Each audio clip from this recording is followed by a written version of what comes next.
Welcome to the Kickstart podcast, where we highlight the stories of how professionals kickstart and navigate their successful careers.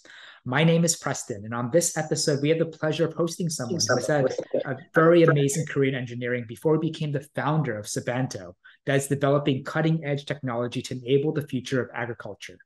Craig, thank you so much for being on the show. Thank you, Preston, for having me. My pleasure. So I think a fitting way to get started is by asking you, for those that don't know who you are, would you mind sharing a little bit about yourself? So I have kind of an eclectic background. I grew up on a farm in Northwest Iowa. 1984, the last thing in the world I wanted to do was I wanted to never set foot on a farm again. I thought I was cursed, and I became an electrical engineer. And I spent the majority of my career in the wireless industry, primarily on cellular. I worked for a lot of cellular companies, worked on a lot of products in the cellular industry, or wireless for the most part. But I did do a stint at John Deere, where I worked on their Starfire receiver, and their Green Star display, two of the products that are very important in their precision ag portfolio. And then I started a company called 640 Labs, which was taking data from farm machinery and taking it up into the cloud.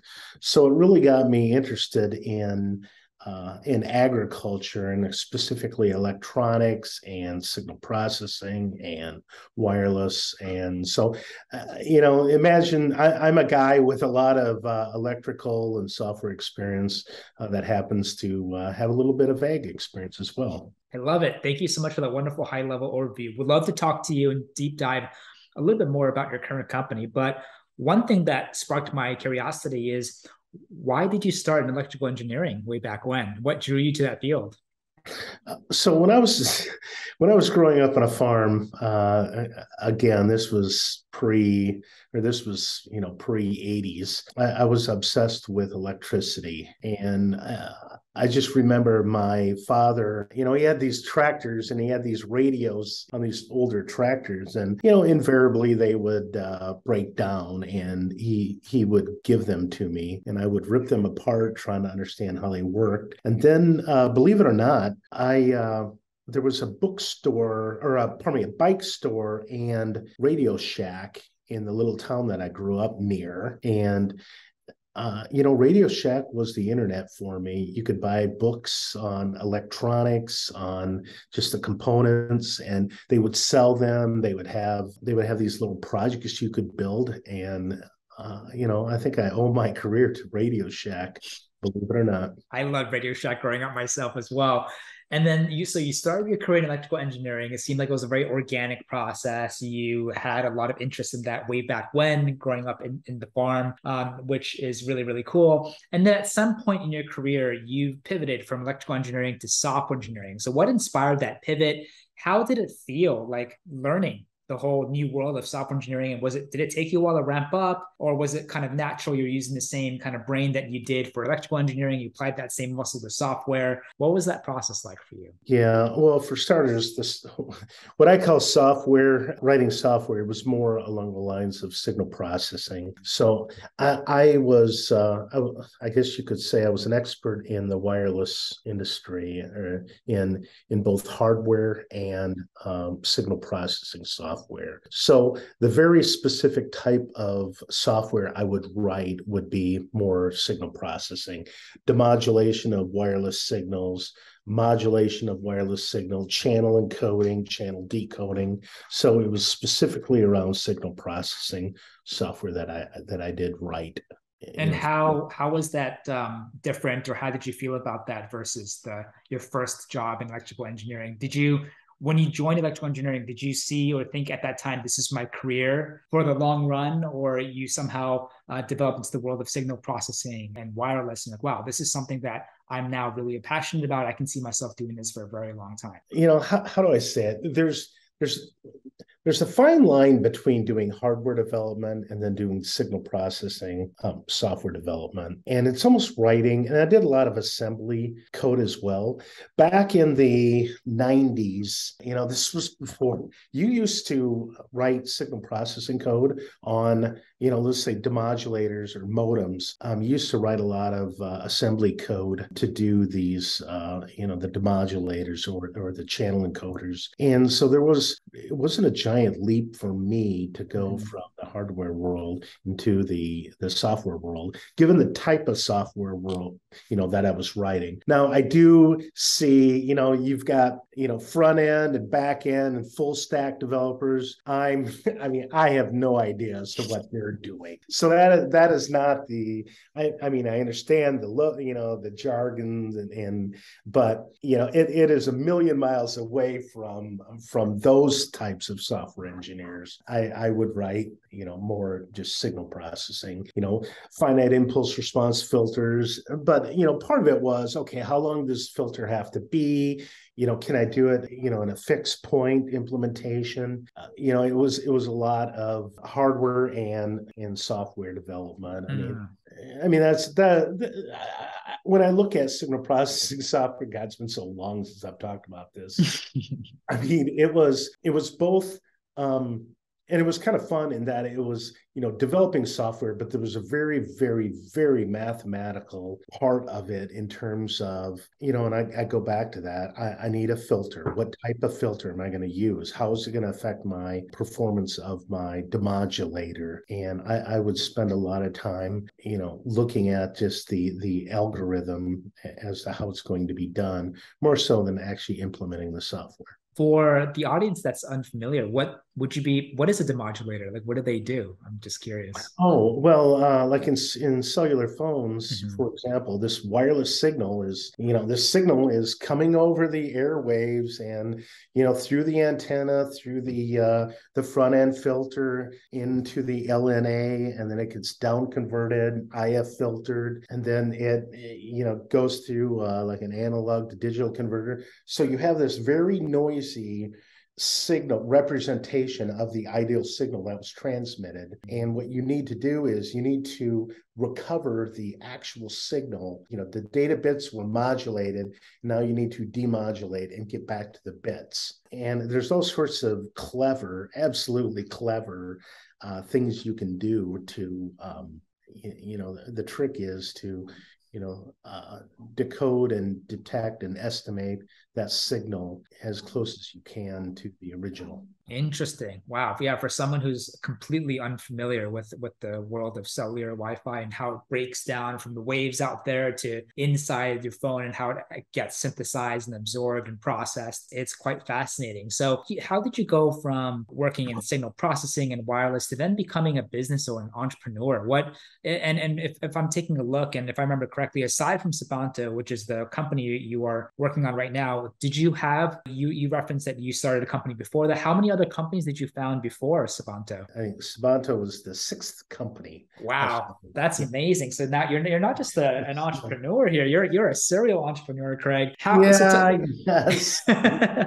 I don't know how you feel about that label, but you're a serious builder, which is really exciting. What drew you to the first company, your first business? Like, do you remember what did that business do? How did you feel? And what was the biggest lesson learned as a first time kind of business owner and entrepreneur that helped you become a better business owner with the subsequent companies followed? The first company I started was a company called Alliance Technologies Group, and we were no more than a consulting, guns for hire. You need engineering work, you come to us and we do it. That was the first company I started in 1995. I was at Motorola, and we had gotten, myself and a couple other guys had gotten really proficient at writing at test and measurement and writing software and building hardware and whatnot. And the three of us had this crazy idea that we're going to go out and start our own company, a consulting company. And, there was a lot of peer pressure and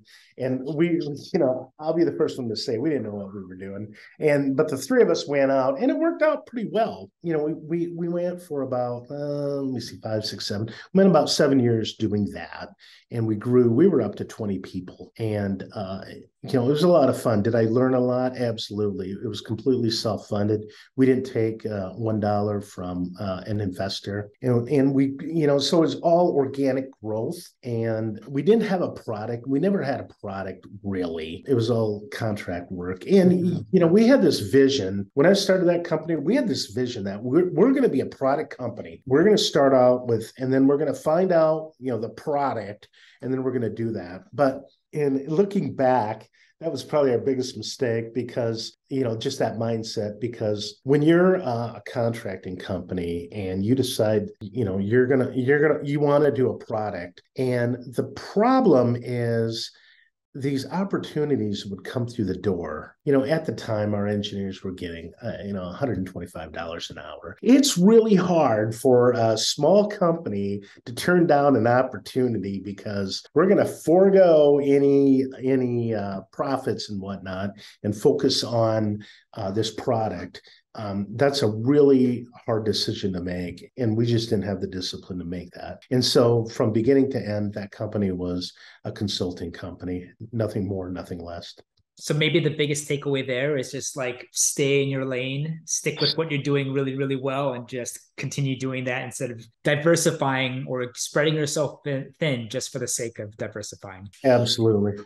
Yeah. When you say product, was that your first experience? I'm assuming it's a software product. Is that correct? Or what product were you trying to build at that time? We started the company and we had thought to ourselves, well, we're going to fund it with contract work, and then we're going to find our niche, find something where we can become experts in, and then we'll create a product. We didn't have a plan for a product. It was just, yep, we're going to go. Three of us are going to go out and start a company, and it was funny. We were all working at Motorola, and we were sitting around, and we just decided if we get 3 months of contracts, we're going to quit. And oh my God, 2 weeks later, we're like, oh, we're going to quit Monday.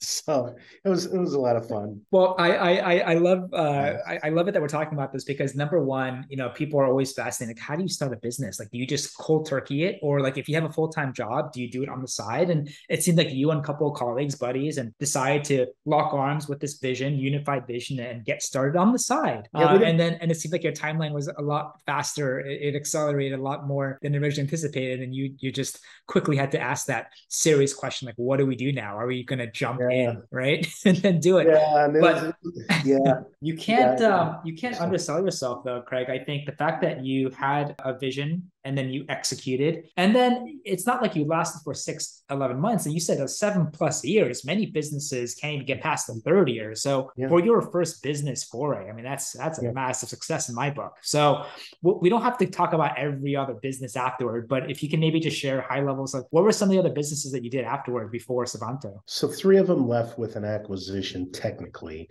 Oh, wow. One of them, I mean, the most successful one, well, so far, was 640 Labs.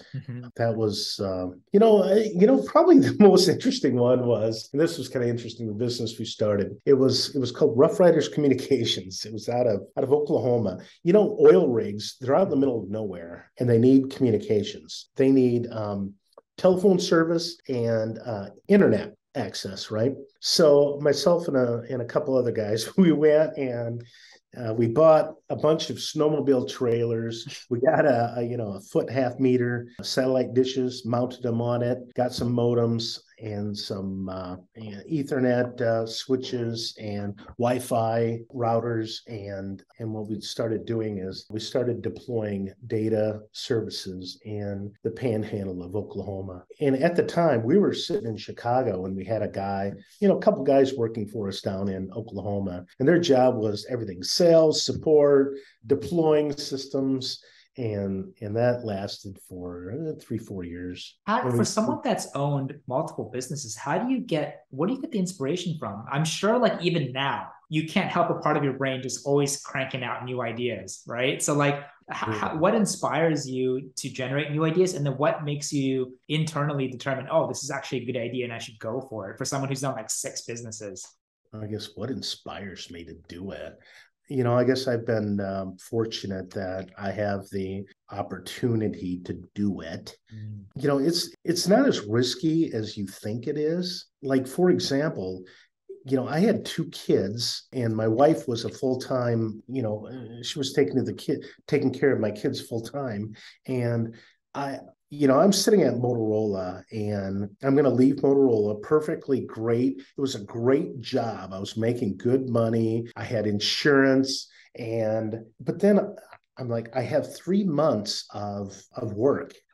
So this is going to last at least 3 months.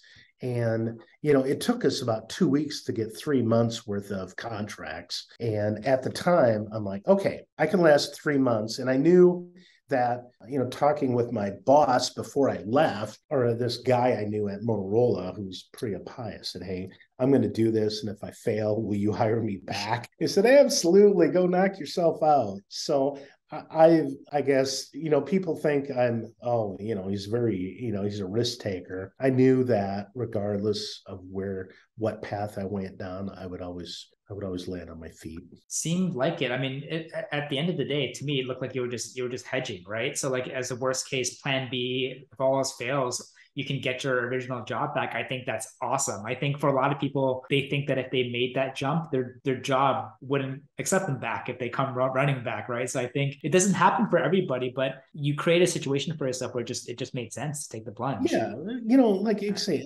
I'll give the example. You seem like a pretty smart guy, Appreciate and it. and if you run off and do some crazy idea, trust me, you're gonna get a job. know, you will not have a problem getting another job. So, nothing venture, nothing gain. And the other thing too is I guess I look at 20-year memories where 20 years from now, you want to look back and laugh and say, I can't believe I did that. That was wild. That was a lot of fun, though. I mean, I can't believe one of your business ideas were oil rigs. I guess it makes sense, telecommunication to oil rigs. I don't even know how you stumbled into that world, and sorry for talking about this for a lot longer than expected, but it's just rare for me to just talk to people that owned and ran as many businesses as you. I think that's really inspirational. I think that's really, really well. I huge tons of respect as I know a lot of work has gone into that. Two more personal questions. I'm just honestly personally curious. So the subsequent companies that you founded, were some of them with you from day one, maybe in your first or second business, and then you repeated starting multiple businesses with them as the same co-founders type of thing? Or did you kind of have like a different team for every business, like just moving forward? Well, okay, so let me start with the first in terms of ideas, if they were always with me. And, the answer to that is no. I'll give you the 640 Labs, how that company came to be. I worked at John Deere on theirs. It's this Green Star display. It's this display that is in every John Deere tractor. I worked on that. And then years later, Apple released this iPad, and I saw this iPad and I looked at it and I'm like, this is what the Green Star display should have been. And, it's got all the memory in the world. Graphics are unbelievable. Kids are playing video games on them. You can read your email. You can watch a movie on it. It's got battery powered. It's got cellular. It's got Wi-Fi. It's got Bluetooth. It's got all these accessories. And this is the coolest thing in the world. And then I look at what I designed at Deere, and I'm like, this would totally kill it. Why is this being used in agriculture? And so I carried that idea around with me for a number of years, in that, you have this iPad. And so then you have to get data into this iPad. So I made this little device. At the time, it was called the 640 Drive. Now it's called the FieldView Drive. Most farmers know what that is. And we started a company based around that idea, myself and a friend. Every year we went snowmobiling in the Upper Peninsula of Michigan. Over some beers one night, we just decided that the two of us, that we're going to start a company. It's going to be a data analytics company, and we're going to use an iPad. So that was 640 Labs. That was the birth of that company. And I love it. That's awesome. And then does it get easier starting businesses after the first one? I don't think it does. And I'm saying that because the first business I started was it was a Class S corp. There wasn't much to it. I mean, for $50, you can start a company. And, there's insurance and there's, HR, payroll and stuff like that. I think it's easier in the sense of, I don't want to give a shout out, but like there's these Gusto, for example, that does all my payroll and HR and it's awesome. I don't have to do anything. And there's other companies out there as well. Now, there's just all these companies that do, a lot of the core, business, or they provide these tools that the business uses that you can just pick up, and they're relatively inexpensive. And so I think it's easier in that aspect. But there are some, I'm the company I'm at now, or I started now, is a VC backed company. So that just opens up, board of director meetings, and I have to put together all these, look at my runway, and there's a lot more complicated aspects of the business. In terms of starting the business, I think it's gotten really easy, but the type of business I'm in now is rather difficult. Gotcha. And one more thing before we get to Sabanto, you also had the fortunate opportunity to not only have gone through one exit, but multiple exits. And I think for people who are unfamiliar with exits, I would love for you to, if you can, just maybe share just what some of those experiences were like. A lot of people in tech, I think the creme de la creme, or the pinnacle of their career would be to join a company and go through an exit, right? Those that have gone through multiple exits in their career, I mean, that's extremely rare as an employee, let alone a founder. And so for you to have gone through that, I would love to just hear your experience. And I know also exit means a lot of different things. It's not always necessarily $1 billion payout that you always read about in, Business Insider articles or TV shows and movies. So if you can share, yeah, we'd love to hear about your experience. First of all, it's not like it was not like it was ever planned. And in a couple of the times, it was just out of the blue.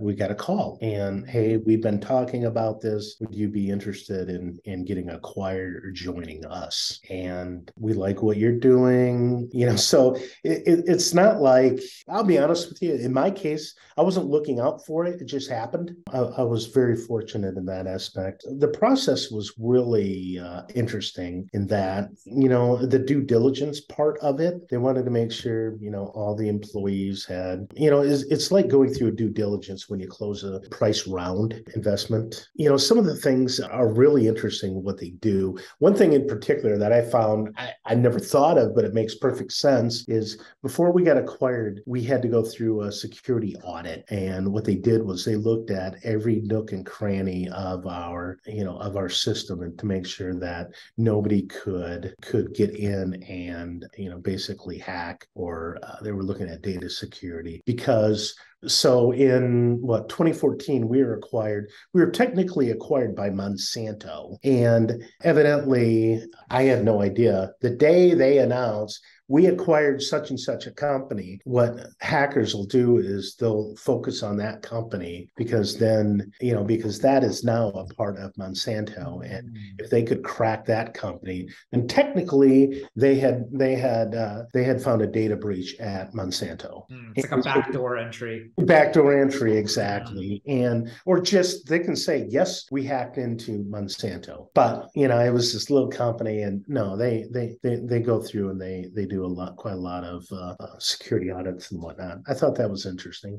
Was there ever like a time in one of your exits, Craig, that you didn't want to go through an exit? Were you maybe like conflicted? You're like, is this actually, maybe I want to continue growing and not go through this exit? Or did it just make sense each time? It made sense each time. It was, I don't look back and hey, I wish it, hindsight's 2020. And I think I'm better off each time. If I look at the career moves that I've made throughout my life, I don't have any regrets. And it was a hell of a ride, each one I took.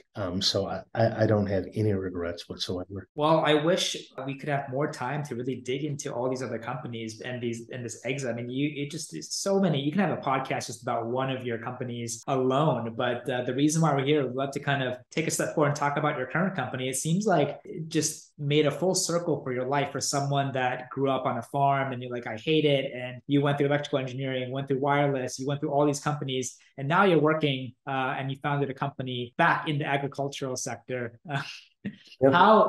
What inspired you to start your current company? And if you don't mind, again, just explaining what your current company does for the audience, that'd be great. So let me start as to what Sabanto is. We're taking autonomy into agriculture. We take off-the-shelf tractors and we add the electronics, the controllers, the GPS receivers, the cellular modems, the power over Ethernet, the safe perception systems and whatnot. We add those to standard off-the-shelf tractors. And then what we do is we deploy them in row crop agriculture that performs a field operation. The operation may be planting, disking, tillage, tine weeding, rotary hoeing, cultivating, mowing. We do various farm field operations with autonomous tractors. What do you mean by off-the-shelf tractors? What does that mean for someone not familiar with the industry? If you go to your local equipment dealer, like a Kubota, for example, a Fendt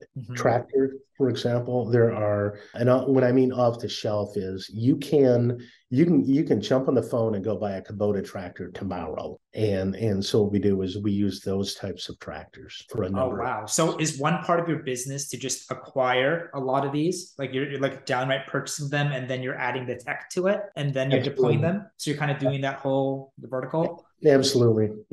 What inspired you to start Sabanto? What was the catalyst? When 640 Labs got acquired by Monsanto, they put us underneath the Climate Corporation, and then I would work with a lot of farmers. And I got to get to know quite a lot of farmers that, I knew agriculture, but it had been, 20, 30 years since I've worked with actual farmers. And a lot of them are my friends, and I got to understand just a little of the inner workings of the modern day farm. I mean, the way these guys run their operations versus the way my father did back in the early 80s is night and day. And then I understood a couple things. Number one, labor is a problem for them. And it's not the cost of labor, it's just the lack of labor. When I grew up, I always tell people I have 56 first cousins. I come from a very large extended family. Now families are much smaller, opportunities are elsewhere, and there's not the local kid like I was, who they could get to drive tractors, disc a field, bale hay and whatnot. Those days are gone.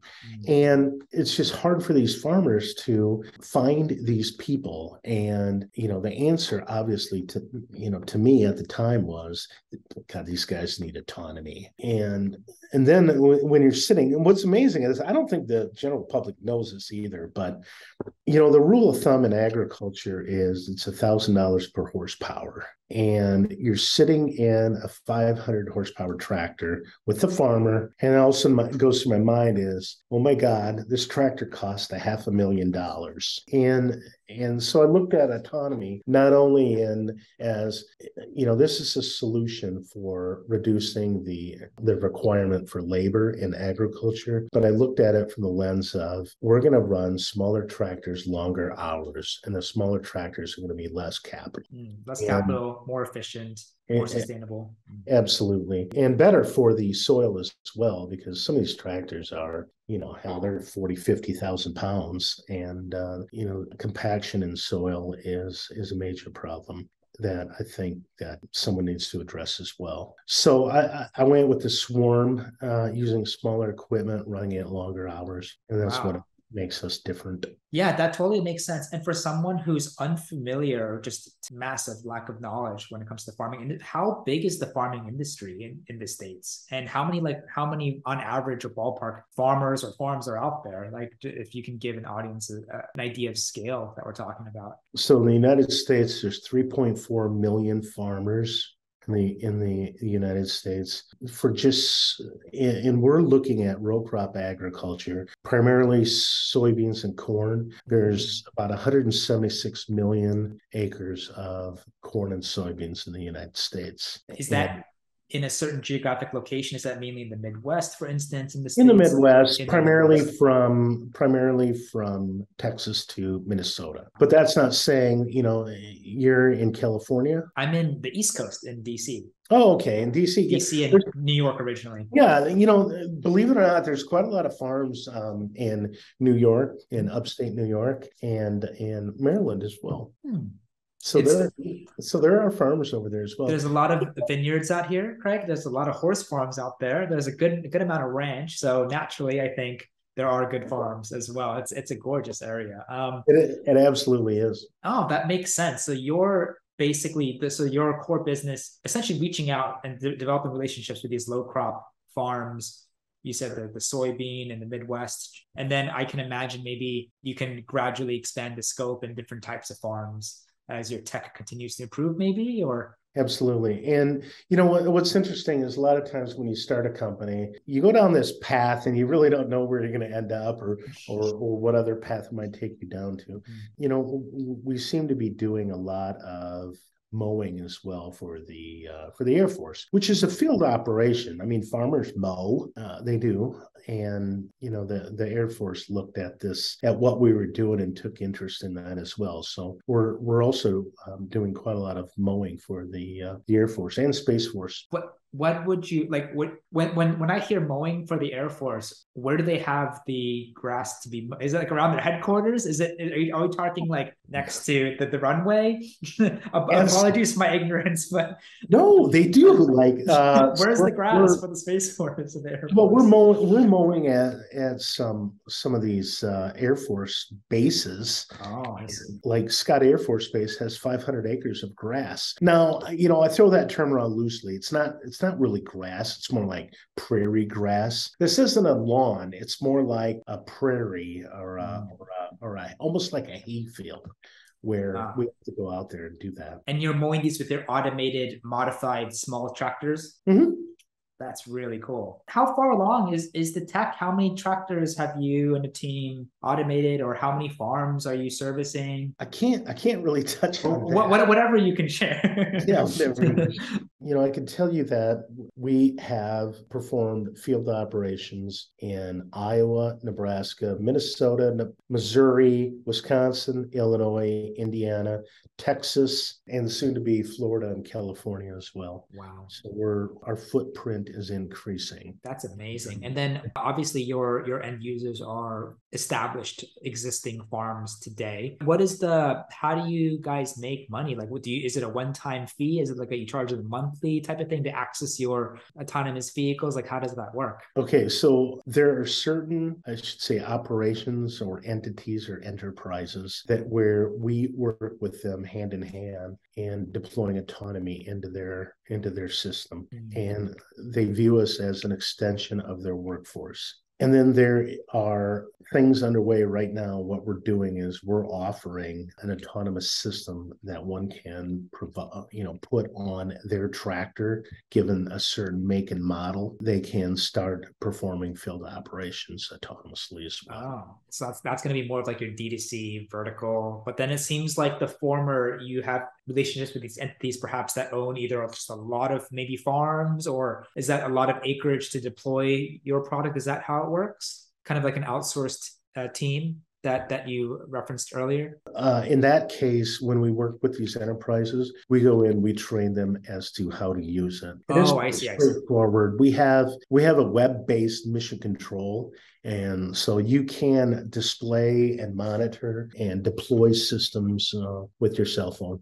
That's really cool. So obviously the product that you're building, this tech, has a significant software component, right, to it. Absolutely. So for someone like yourself, that's, your background's not in software, are you just essentially found someone to kind of be hands-on and you're just hands-off as much as possible? Or how hands-on in that development process are you? Maybe perhaps you've reached a point in your career where like, oh, I'm actually very interested in software and how it develops. I can tell you the stage of the company right now.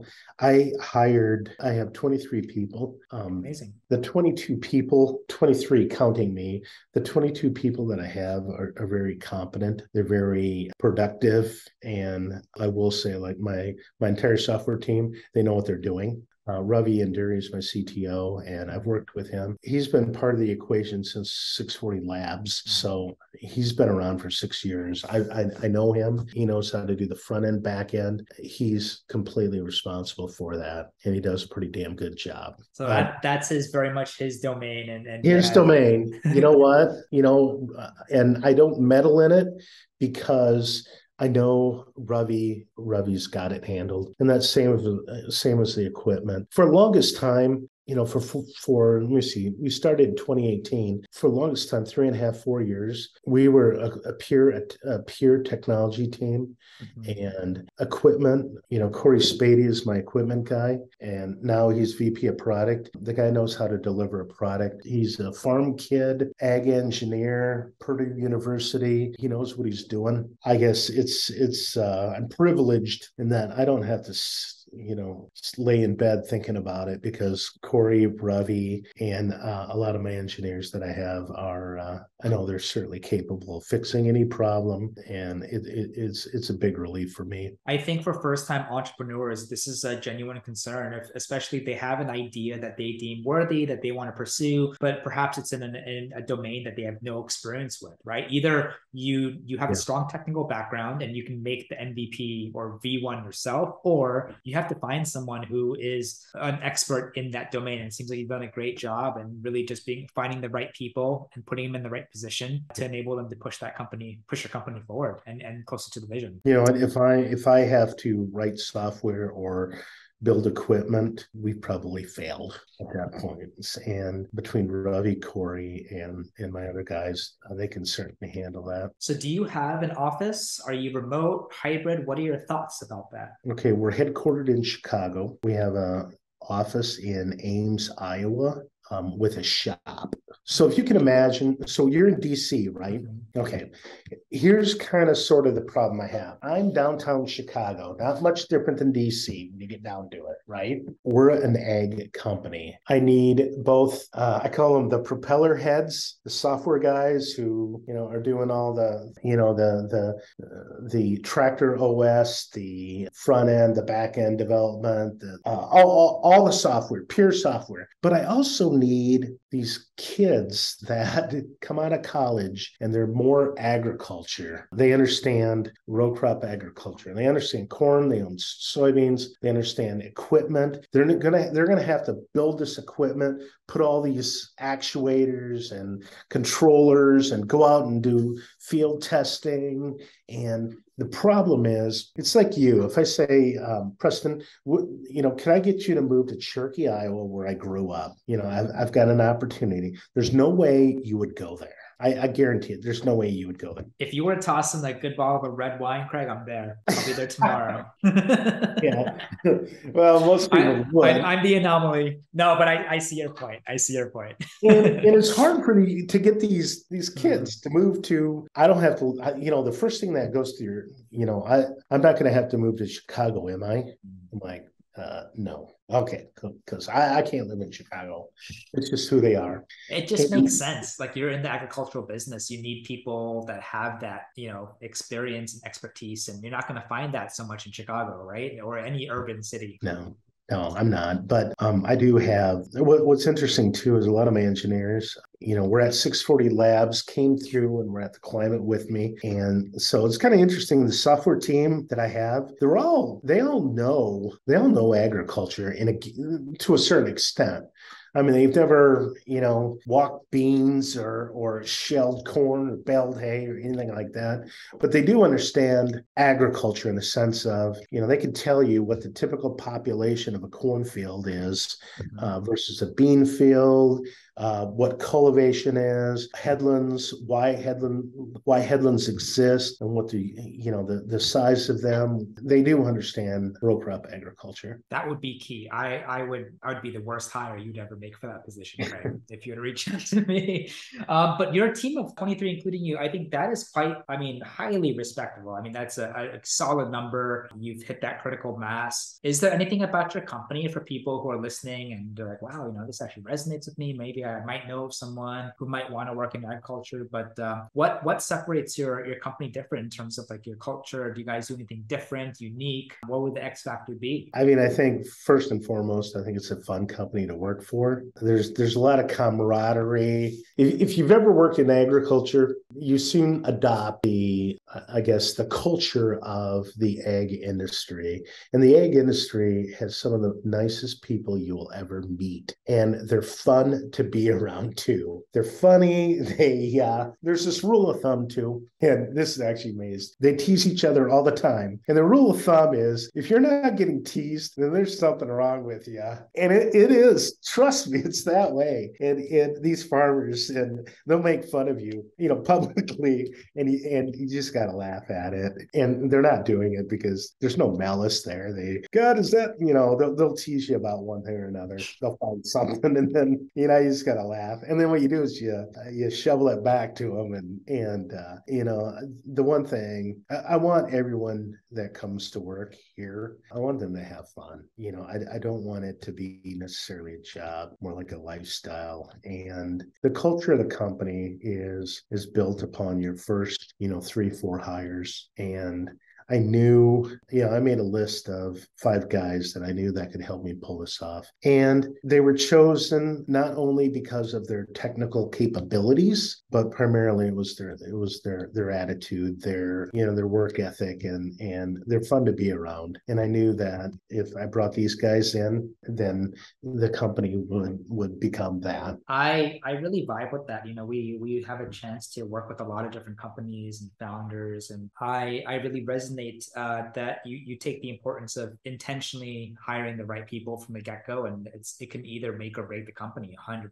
And I love that, just what you said, just you want people to have fun. It's very easy just to think of work as just work, and I love the fun aspect of it. I love the fact that even in your industry, people just love having fun and they tease each other. I think that's great. I think that can help really blow some of the pressure off, especially for you as a founder. You have a lot of things going through your mind that you're constantly juggling. And now I can understand maybe half, if I were to ask you what a day in the life of Craig, the founder's founder, looks like, it's probably half business, half being teased and half teasing. Oh, I think you broke up a little bit. Oh, can you hear me okay? Yeah, I can now. Okay. Now, I was going to say, if I were to ask you what a day in the life of being a founder of Savanto would be, I'd probably assume that your answer would be half business and half tease and being teased. And I think absolutely, the guys tease me relentlessly, and it is.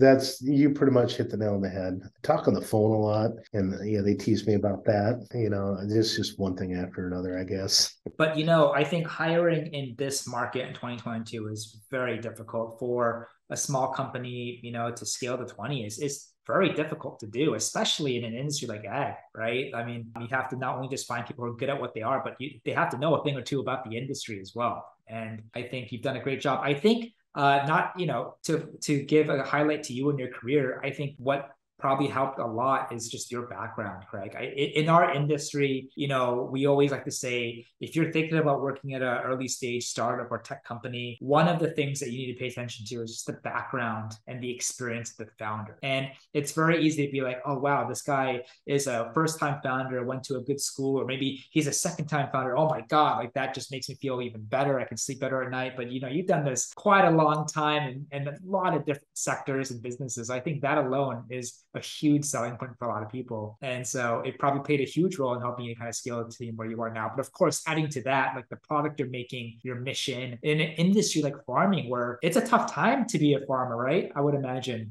especially with technology increasing, development increasing, a lot of other macro pressures. I think what you're doing is fantastic, and it can just make people feel great showing up to work and building something that you're doing. Absolutely. And that's something that, with each passing day, I realized that when I, went out and fundraised and closed a round, I would ask the investors, why me or why us? What made you, you had hundreds and hundreds of choices and you chose us. And I thank you, but why did you pick us? I'm just curious. And a lot of it was the team.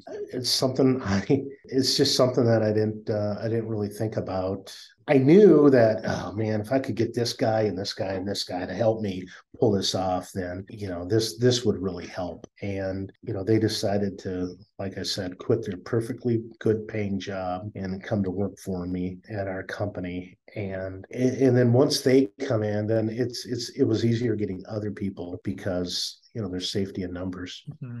Exactly. Can I ask you, so for someone who built multiple businesses before, some of them were even self-funded, right? Completely bootstrapped, which is awesome. How does it feel like as now a seasoned founder to run a company that's venture backed? Does it add an extra element of stress like that you've never experienced before, or perhaps another level of complexity or even maybe fun because now you have things like boardrooms and investors and VCs that you have to deal with?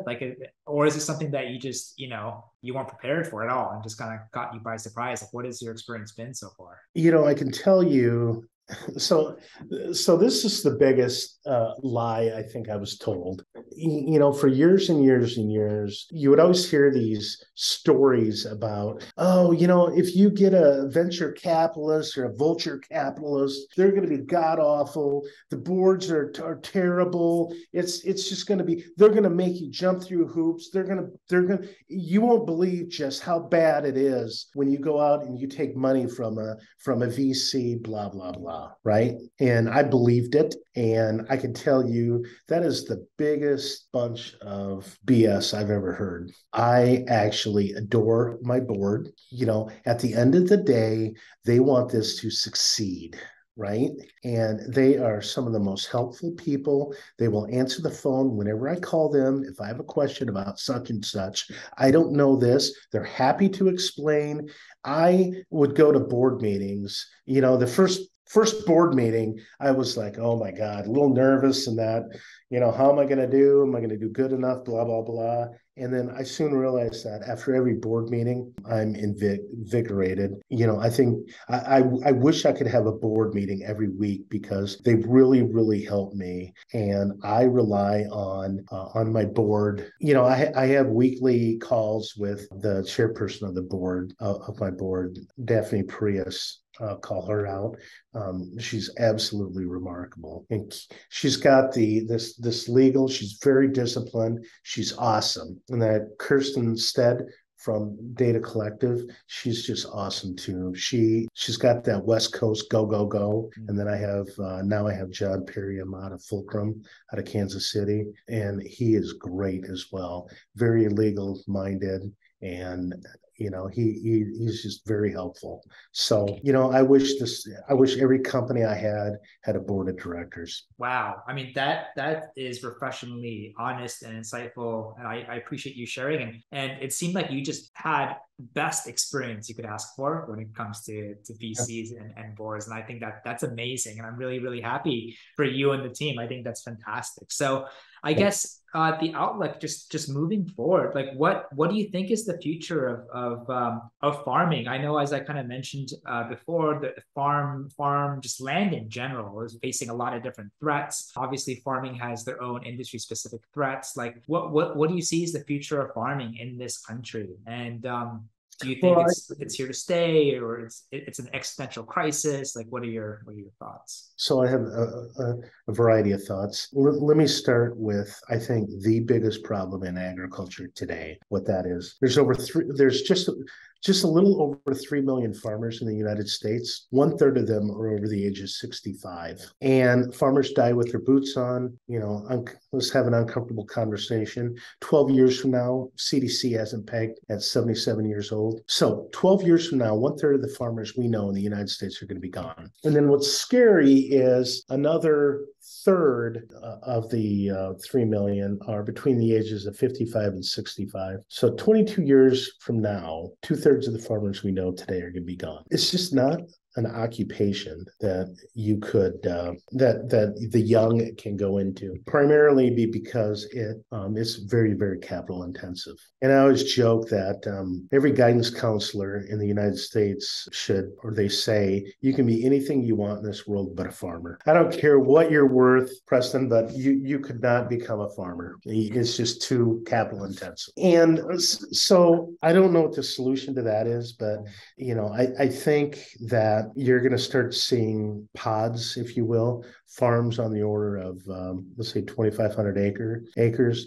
and they're going to be completely optimized for capital and labor. And I could see a world where there's one person who's responsible for 2,500 acres, and then they have smaller equipment, less costly, and completely optimized for that 2,500 acres. And I can see how the product and solution you're building right now can perhaps fit quite well within that scenario. So Yep. My next question would be, what's the future of Sabanto? But I think you just answered it. but Craig, honestly, like I think this has been super insightful. I came into this conversation not knowing too much about farming, and I'm coming out still not knowing too much about farming, but now with an added layer of insight thanks to you, and I really appreciate that. For people that are listening, and if they want to, maybe they really resonate with you, they resonate with the podcast and your mission, and maybe hope one day to apply. Like, what are some positions you think you might be hiring for into the future, and where can people, find them and apply to them? Okay, you can find us on Breezy. Well, first of all, go to our website, sabantoag.com, SABANTOAG.com. We're hiring front end and back end developers. We're also hiring embedded software engineers and robotics engineers. And we're also hiring sales and marketing and project type managers as well. Is there anything in someone's background that you like to look at, or you maybe kind of get surprised when you see it, or maybe you just like to see it as kind of like a brownie point? What always impresses me is you'll get some software engineers that are like they're motorheads. They work on, let's say, cars, or they work on motorcycles, or they're interested in something that is a bit, how do I say it, risky, like racing motorcycles or drag racing cars. They're always kind of very interesting people, and some ag experience as well helps, but it's not necessary. That's what I think would help as well. So people have either ag experience or they're a passionate drag racer, to definitely fine print and star that on their cover letter and resume to you. Right. But no, I mean, or someone who's passionate about doing something completely different. We're not doing, let's say, high level marketing and just scraping databases looking for, no, this is kind of some interesting things we're doing. And, we're also, the other thing, we're also looking for, data scientists, people who can do some AI and machine learning and whatnot. Nice. So I guess to the audience that's listening, if you or anyone else in the data science, ag, software engineering, really any space, or someone that wants to be part of an organization like Sabanto that is really having just kind of very strong mission and that positive impact in an industry that's facing real issues, I please obviously reach out to Craig and his team. I'm sure they would be more than accommodating. And if people wanted to reach out to you directly, where can they find you? If they have any questions, or perhaps they want to reach out for advice, like where can they find you specifically? They can email me at Ruppinator, RUPPINATOR at sabantoag.com. Well, Craig, I definitely appreciate your time so far. We're slowly coming up to the end, which is unfortunate because I'm very much enjoying this conversation. And I know that there's so many other things that we can talk about. But one thing that I like to ask before we end is, for people who are listening, they want to one day follow your footsteps, maybe starting their own company, starting multiple companies, or building a product that's, mission oriented and having great impact. Like what would be one advice that you would want to give to the audience from your experience so far? There's a lot of people that you have worked with throughout your career, as long as it may have been, maybe you're 5 years out of college, but there are a lot of people out there that are just willing to help in anything you want to do. And just remember that if you need any help, there's plenty of people out there that are more than willing to help in any endeavor. And leverage all your people in your network. Don't be afraid to call them. They're more than happy to help you, give you advice and whatnot. I love that. And thank you for sharing that. I think it's very easy, even if you're like just a professional or especially a founder to feel alone and you have to figure it out by yourself. And if you reach out, no one's going to respond back to you. But I think this, this human, positive, warm feedback, like you can always find someone willing to help you, give you a hand, I think is one that people should be aware of and should talk about more, especially in the industry. So I really want to thank you for that. Yeah. I don't know of anyone, just to add to that, I don't know of anyone, if I called you and said, Preston, I need some advice, and I guarantee, what do you need advice on? I'm here to help you. I'll say, Craig, I got your back, whatever you need.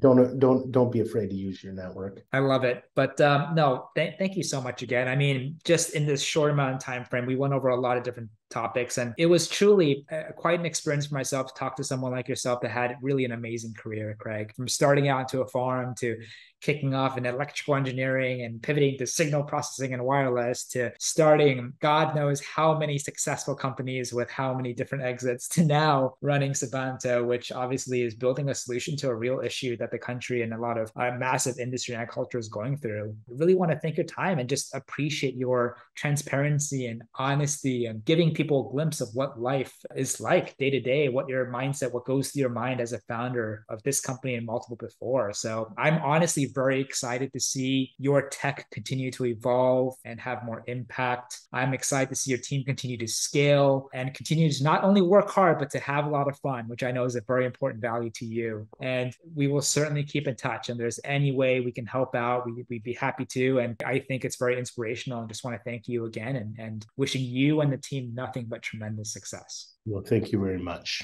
Thank you, Craig. And we will certainly keep in touch. Yep. And thank you for having me on this podcast. My pleasure. Have a great day. All right. Take care.